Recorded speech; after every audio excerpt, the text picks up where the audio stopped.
साथियों, माथापच्ची निरर्थक नहीं गई। 21वीं सदी के लिए हमें क्या करना होगा? क्रांति धर्मी युग साहित्य KD 29, लेखक श्री राम शर्मा आचार्य। आइए आपको पढ़कर सुनाते हैं।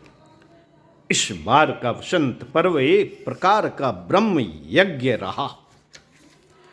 शांत कुंज की भूमि पर उन दिनों यही समुद्र मंथन होता रहा और जिज्ञासुओं को यह पता चल सका कि मनुष्य का निजी पुरुषार्थ नगण्य है। उसकी इच्छा, आकांक्षा, तृष्णा, वासना और अहंता से आगे नहीं बढ़ती। उसकी इच्छा,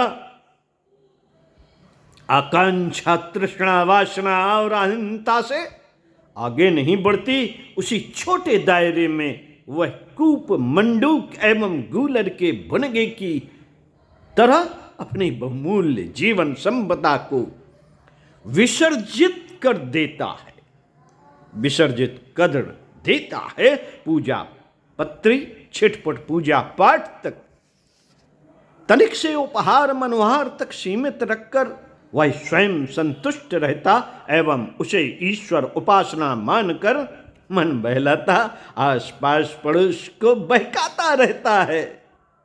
ऐसी दशा में प्रवंचना की विडंबना उन्हें मात्र निराशा ही प्रदान करती है, जो अपने को भक्त जनों की श्रेणी में गिन लेते हैं। जो अपने को भक्त जनों की श्रेणी में गिन लेते हैं। शक्ति के स्रोत ईश्वर के साथ जुड़कर मनुष्य भी हिमालय से निकलने वाली गंगा की तरह अपना और संसार का भला करने में समर्थ होता है।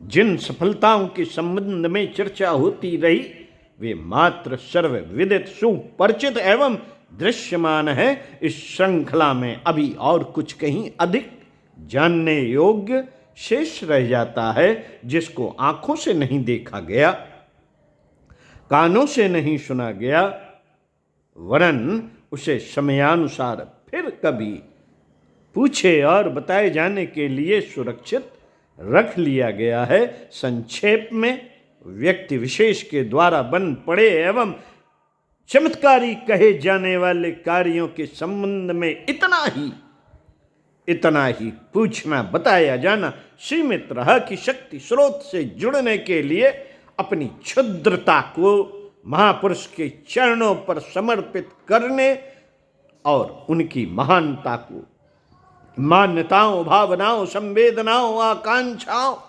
एवं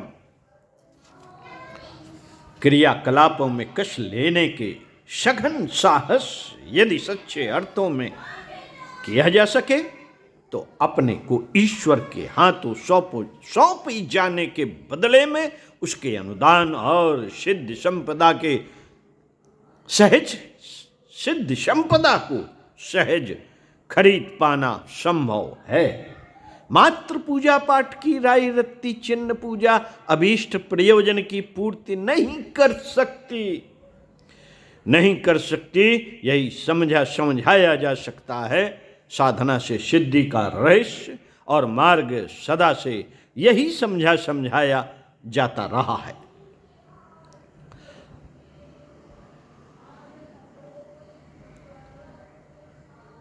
बसंत पर्व के महासत्संग ने अनजाने में भक्ति के साथ शक्ति के जुड़े होने का रहस्य समझाया है, जिसकी जिज्ञासुओं को शाब्दिक जानकारी तो थी, पर न कभी श्रद्धा जगती थी और न विश्वास परिपक्व होता था। मात्र जानकारी भर को पर्याप्त समझते थे। क्रिया रूप में कुछ परमार्थ जैसा करने के लिए साहस नहीं जुटा पाते थे।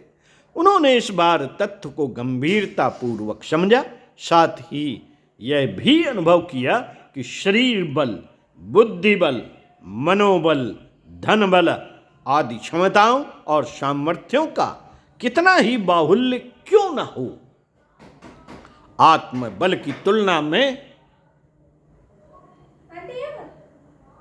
आत्मबल की तुलना में उन सबकी सम्मिलित क्षमता भी नगण्य है।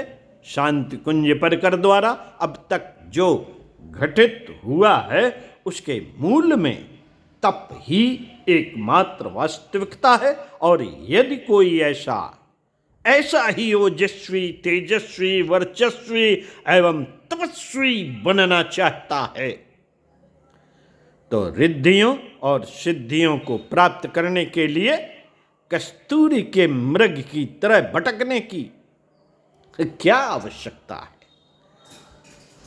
क्या आवश्यकता है मात्र पूजा के सहारे, दैवी अनुकंपा के रूप में मिलने वाले अनुदानों की जो अपेक्षा करते हैं उन्हें मृग तृष्णा में भटकते हुए के समान खीज, थकान और निराशा के अतिरिक्त और कुछ हाथ नहीं लगता।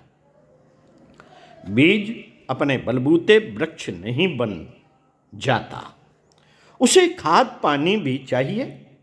व्यक्तित्व की प्रामाणिक और व्यवहार में उच्च स्तरीय उदारता का समावेश ही वह आधार है जिसके बलबूते किसी को भी साधारण परिस्थितियों में रहते हुए भी असाधारण स्तर का देव मानव बनने का अवसर मिल सकता है।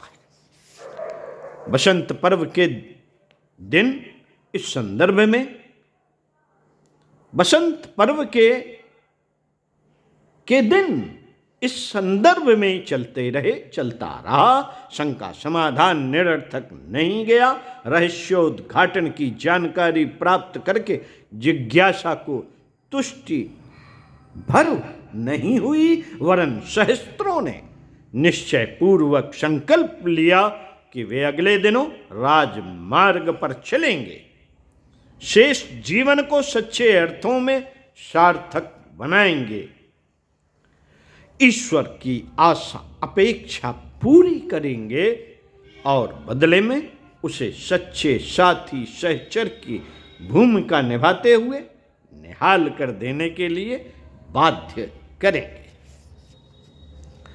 साथियों, इसी क्रम को आगे बढ़ाए रखते हुए पुस्तक के पृष्ठ 14 से पढ़कर सुनाएंगे। तपने और तपाने की आवश्यकता क्यों पड़ी? आइए सुनते हैं अगले वीडियो।